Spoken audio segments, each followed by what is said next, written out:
Hey, what's up, man? Hey, what's going on, man? What's the deal? What's the deal? I don't know, man. Look, it's I'm ready for this vacation to get on, man. Yeah. This is the last week before Christmas break for teachers, so I'm ready for that little 2 week break, if you can call it that. Hey, trust me, man. Look, hey, I feel the exact same way, man. Look, I'm ready for. I'm off all next week, so I'm definitely ready to. We got all next week off.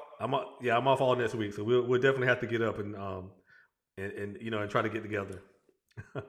Oh yeah, at least one time. That's Yeah, cool. yeah, So, man, this is the last one before Christmas, man. Before the New Year. So, yeah. This is the last one, and this is one of those things eh, where we've been meaning to talk about, but we didn't have the opportunity, so we're gonna talk about it today. Hey, look, we're gonna go there today. I mean, so.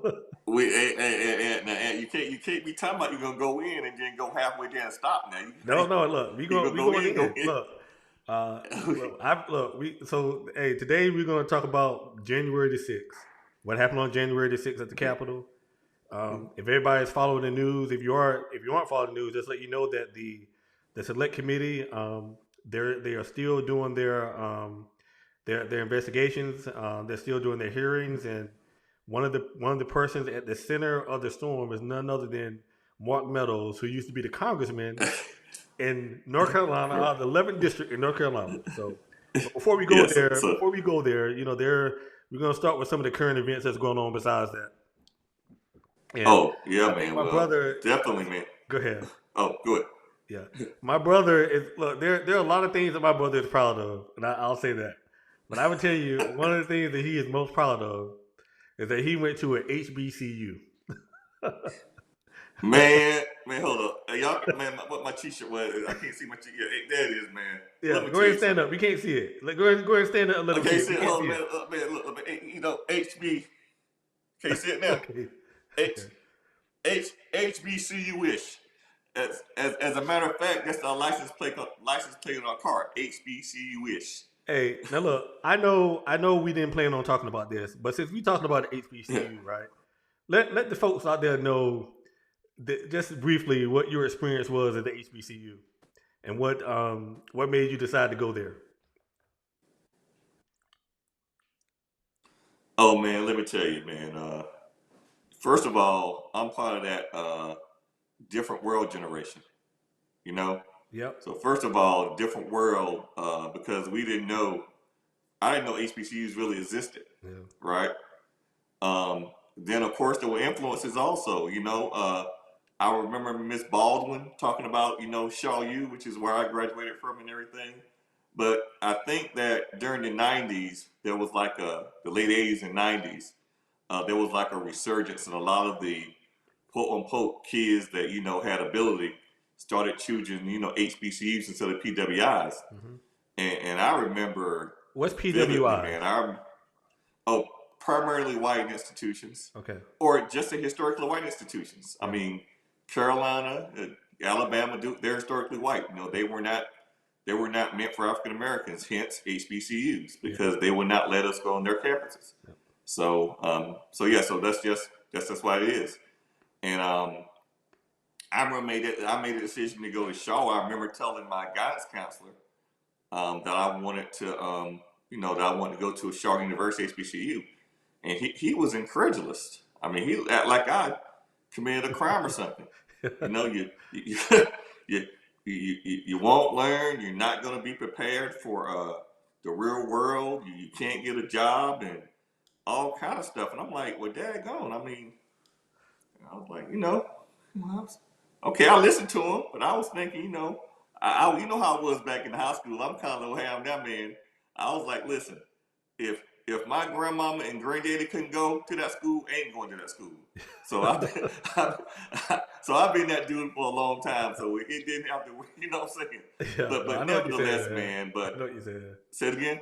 I know what you're I'm saying. saying, yeah, yeah. But I'm very very of course very proud of HBCU. Yeah. I went, my wife went, uh, all of my kids went except for Morgan. She decided to go to Carolina. We won't hold that against her right now. But hey, that was her decision. Hey, Joanne may be listening. Joanne might be listening. Oh Yeah. well, all right. Well, I think Joanne influenced her because we sure thought she was going to spell me, but hey, that's another story. It's all good. But no, I want to talk about something happening in the world of sports, just kind of turning everything upside down a little bit, I imagine. The number one, well, consensus number one, all of the rankings say he's number one. ESPN has a number two.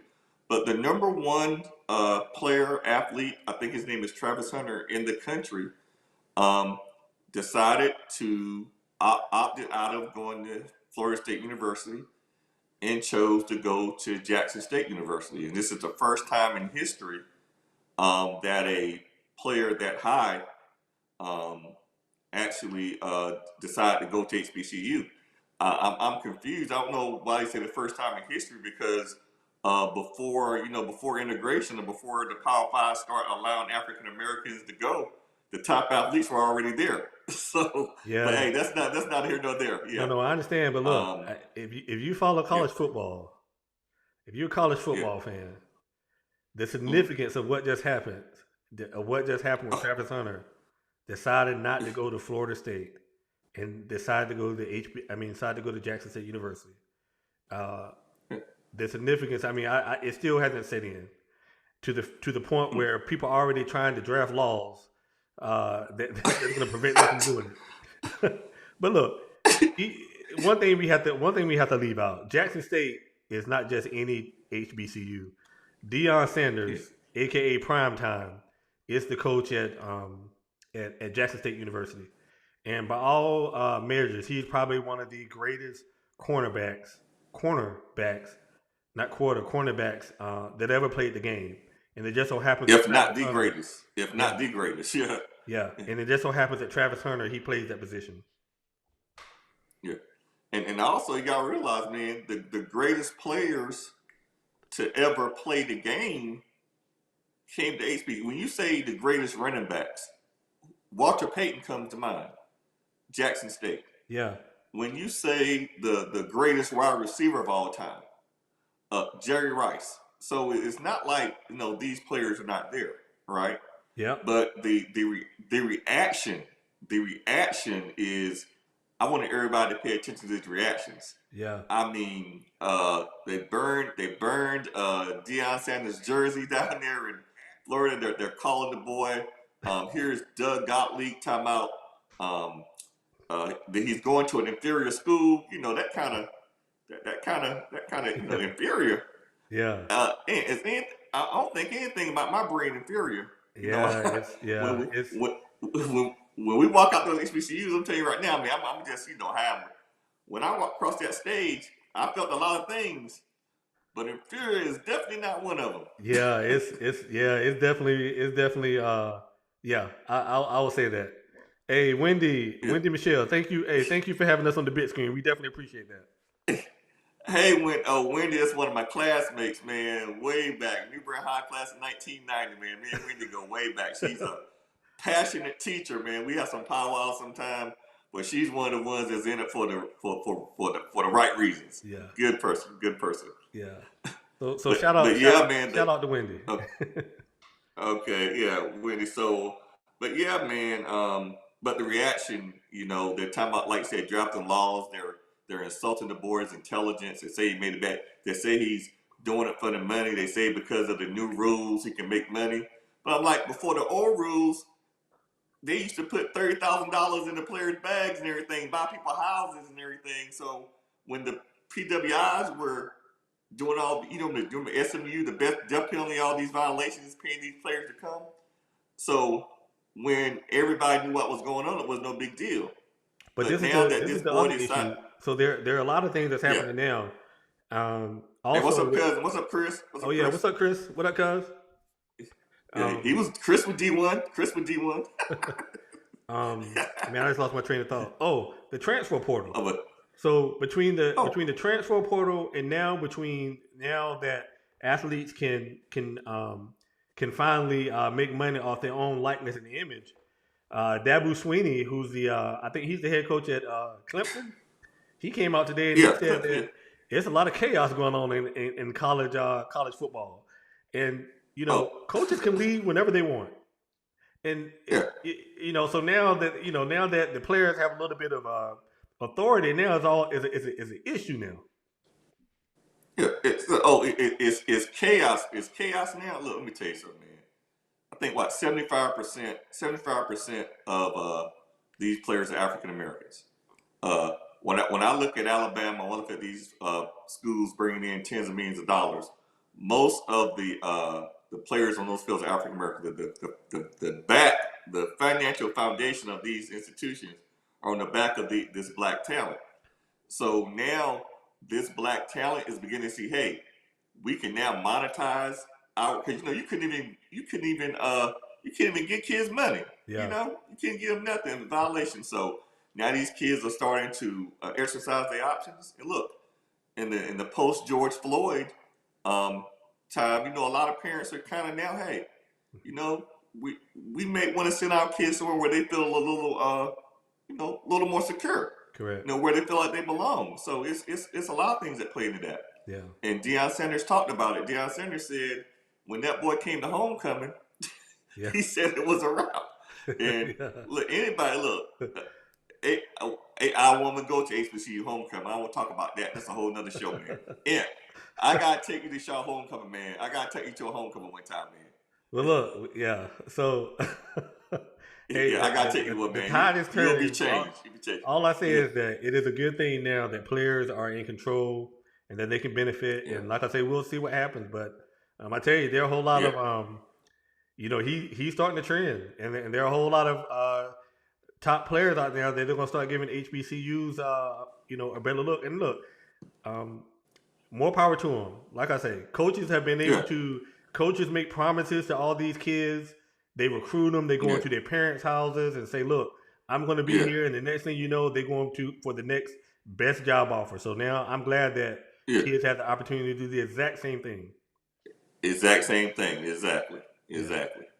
So, all Um, right. So let's yeah. now Yeah. that we talked about the mixed reviews, so Yeah. So let's get to it, man. yeah. So look, I've had a lot of conversations about what happened on January 6th. Um, and it's an interesting story for me. It's an interesting story for my brother. I mean, we are a family of political junkies, and we've always been that. We've always been that way. And I would tell you, for me, I guess you could say a fire was started back in the '90s when Bill Clinton's impeachment trial was televised, and like kind of like my first instance of when I started to really get interested in politics and some of the palace intrigue that takes place with politics. What about you, Junior? Man, I don't know if you remember or not, man. Remember in Trent Court in our bedroom, what I had on the walls, Uh, all those political cartoons. I had uh, like, I know it's a long time ago. I had like maybe yeah, 40, 50 political cartoons, but I've been if you ask some of my classmates, they were in middle school. I've been a political junkie yeah. for a while, but you know where that came from. If you know remember sitting at the table eating dinner, Mm-hmm. and all us at the table, mama, daddy, me, you, aunt, Joy, Pam, Mm-hmm. whatever, and we just talking about stuff, and dad always kind of got us going about thinking about things around you, things of that nature. I Yep. think it was already kind of formatted in us a little bit, Yeah.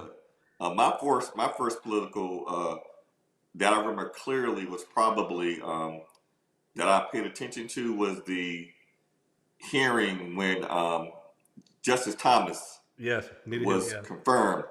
Anita Hill, that thing, that was Yeah. really when I really, really, start paying attention to it. Yeah. Yeah, so, but And it's been a while though, man. Yeah, but we junkies though, we yeah, we junkies. look. That's how because part of it is like why do I care? Why should you care? I know why I care.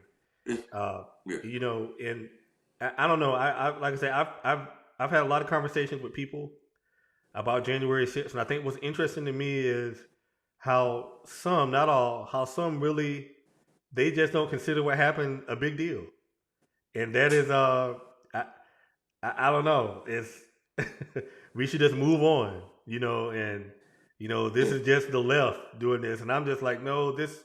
what happened here is not a left-right issue.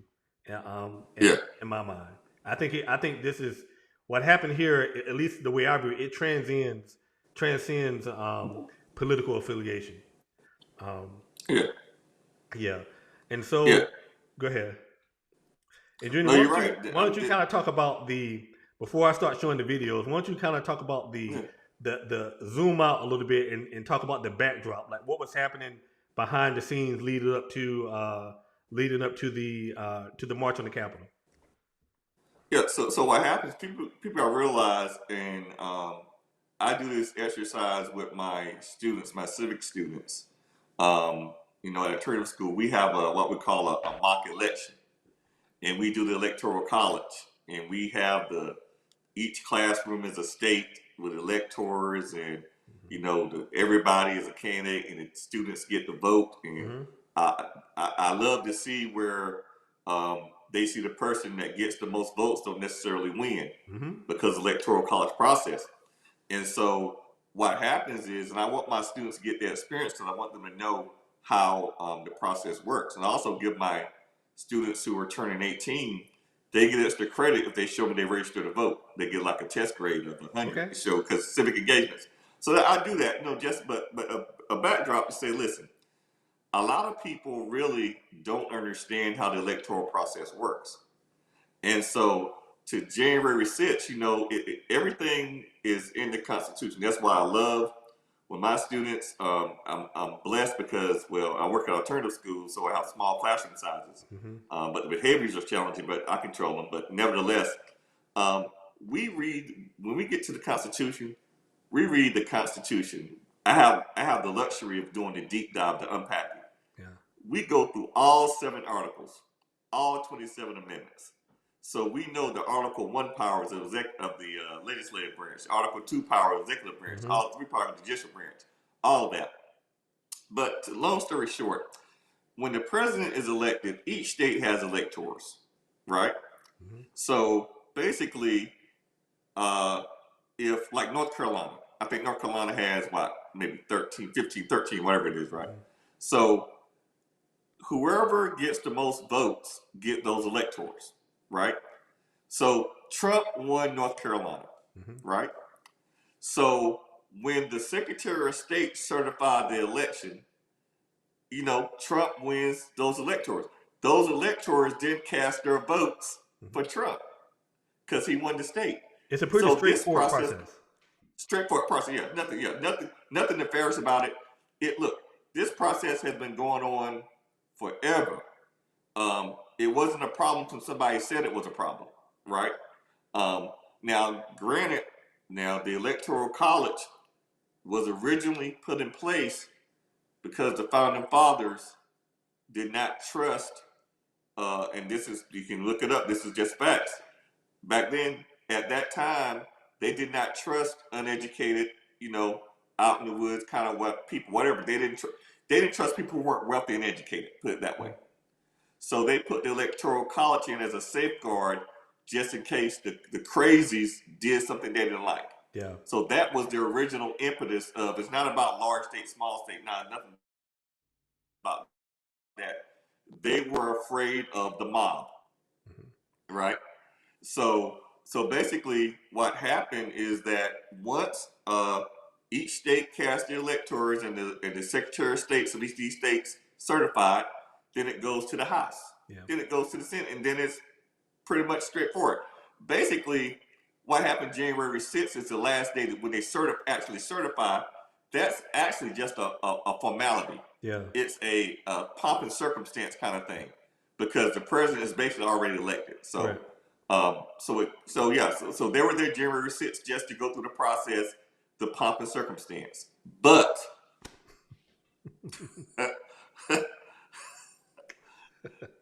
so the reason why January 6th was chosen, it wasn't a random date.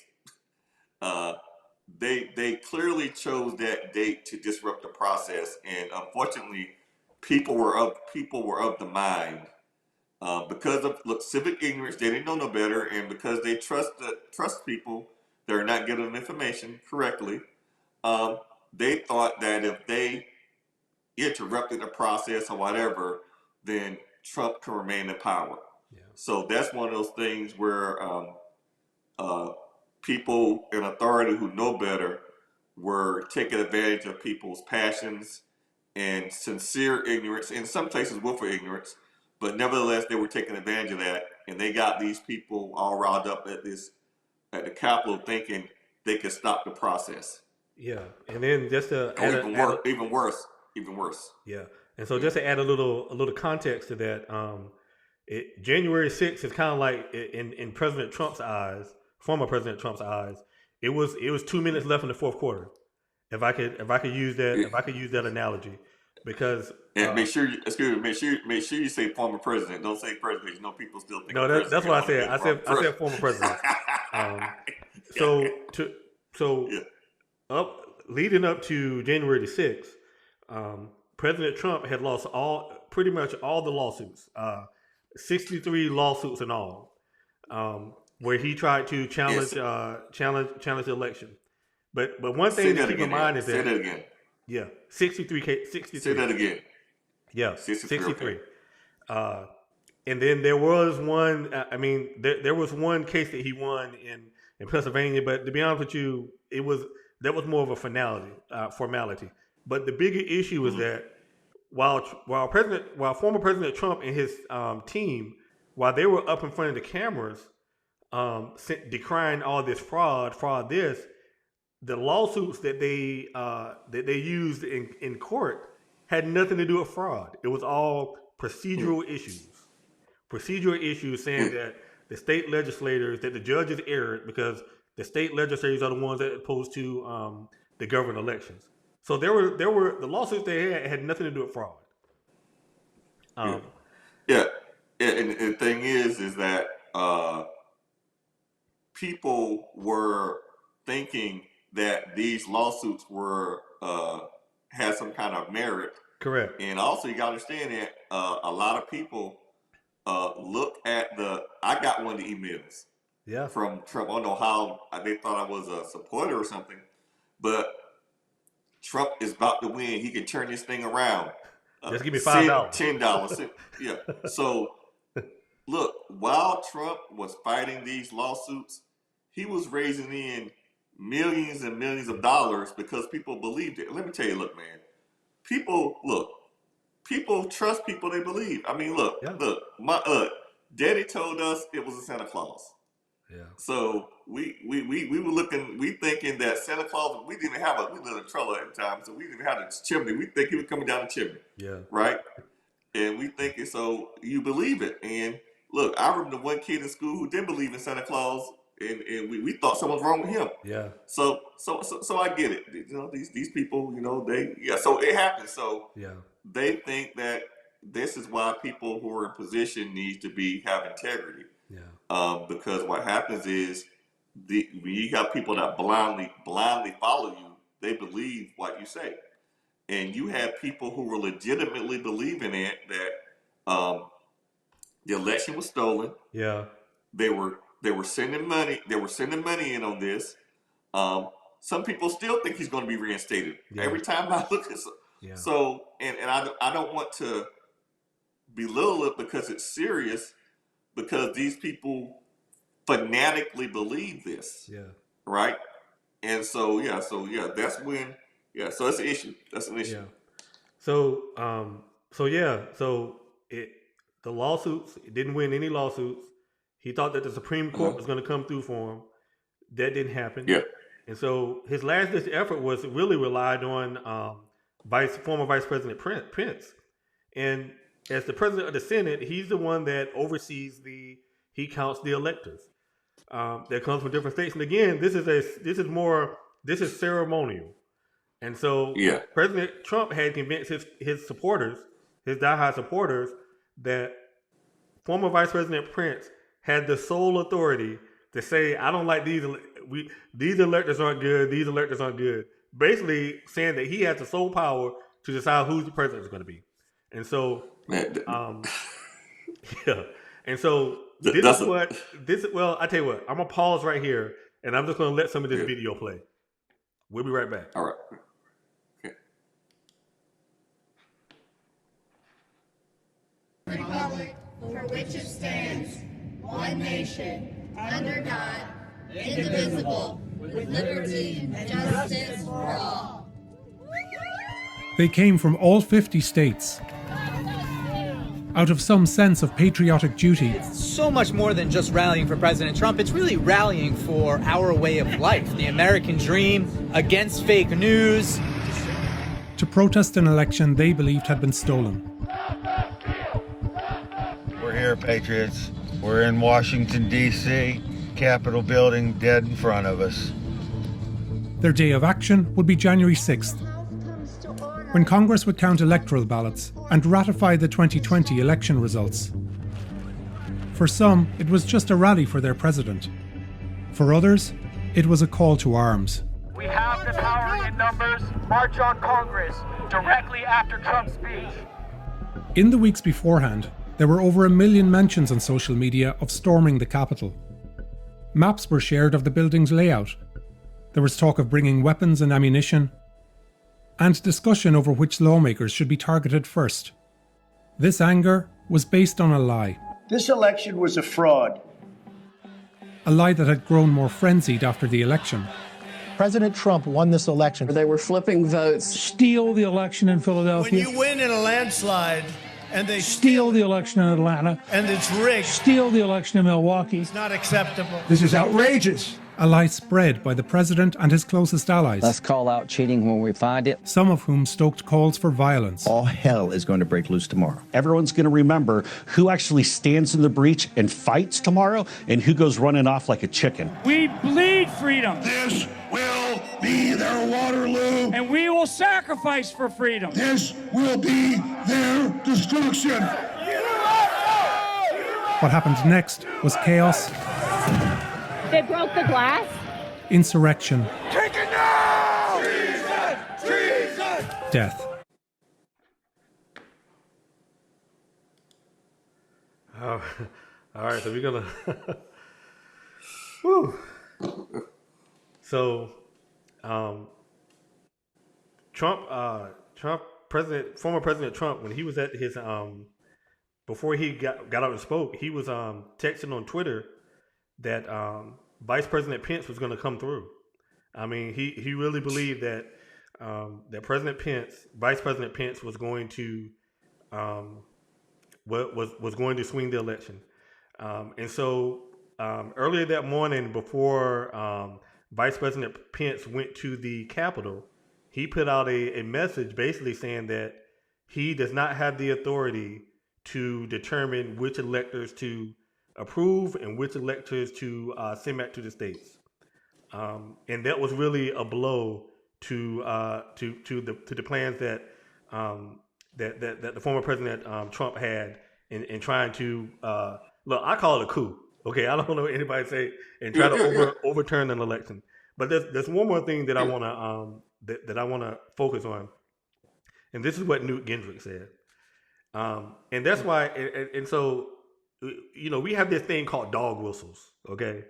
If you don't know what a dog whistle is, you can go ahead and, I'm not going to explain it here, but you notice the areas that he talked about. He said Philadelphia. He said Atlanta. Yeah. He said Milwaukee, okay? And it doesn't take a brain surgeon to think, what do all of those cities that he mentioned have in common? Junior, I'll let you answer that. Well, they're predominantly African American. Yeah, they're predominantly minority. Yeah. I mean, so this is the old, just like with the Wilmington massacre. Yeah. When the same thing. And first of all, if I may, throw that in for a second. When you mentioned coup, that was the only successful coup in American history where a government was overthrown. Yep. And the same type of tactics were used: misinformation, riling up people, riling rage. Those people went in the Capitol building. Yeah. They went in. First of all, if they would have got a hold of some of those, Acosta or the Speaker of the House, Pelosi, or any of those people, they would have killed those people. There's no doubt they would have killed them. So yeah, so definitely, it was. Yeah, you're right. The CIA, That's yeah, look. That's one of my boys. That, that look, ambiance, man. That is a brilliant student from Duplin County. He is actually a freshman at Harvard University. Oh, Man, we gotta get it with that. We gotta get it. Yeah, yeah, from Duplin County. He's actually up there with your daughter up there at Amherst in that area. So yeah, we gotta get that boy on the show, boy. He's about that. He's about yeah. that. But Uh, but yeah. but I yeah, mean, but this is yeah, when you look at what happened in the other countries. This is the blueprint that follow. And so I'm just gonna go play a little bit more of the video. okay.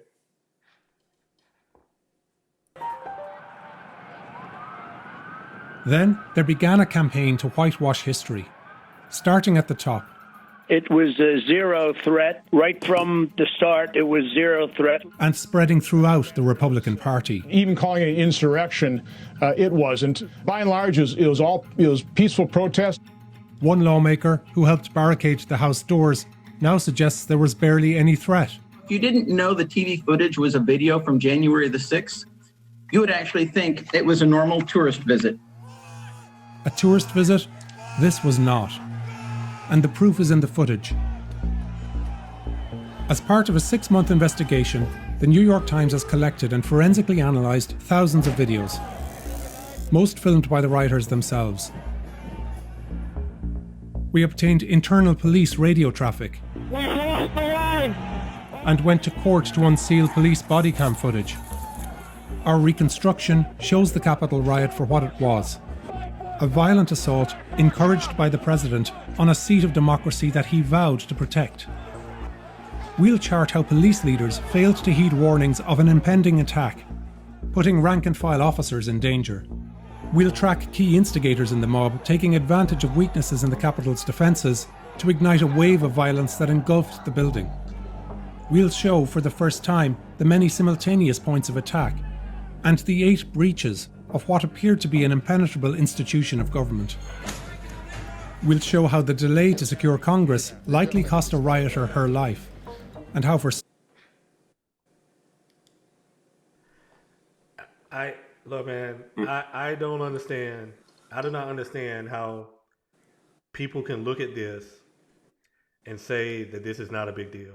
It is intellectually dishonest to look at that and think that that's not a big deal. Look, man, and another thing, when Black Lives Matter was up there protesting, man, they had so much they couldn't even.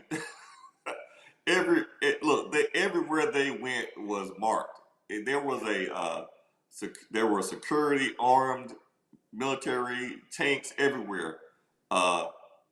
Couldn't even, to monitor or control their movements.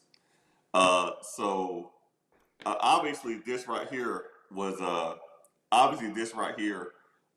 planned, and now we get the information from Mark Meadows and everything. We start to see it was coordinated and planned by some of the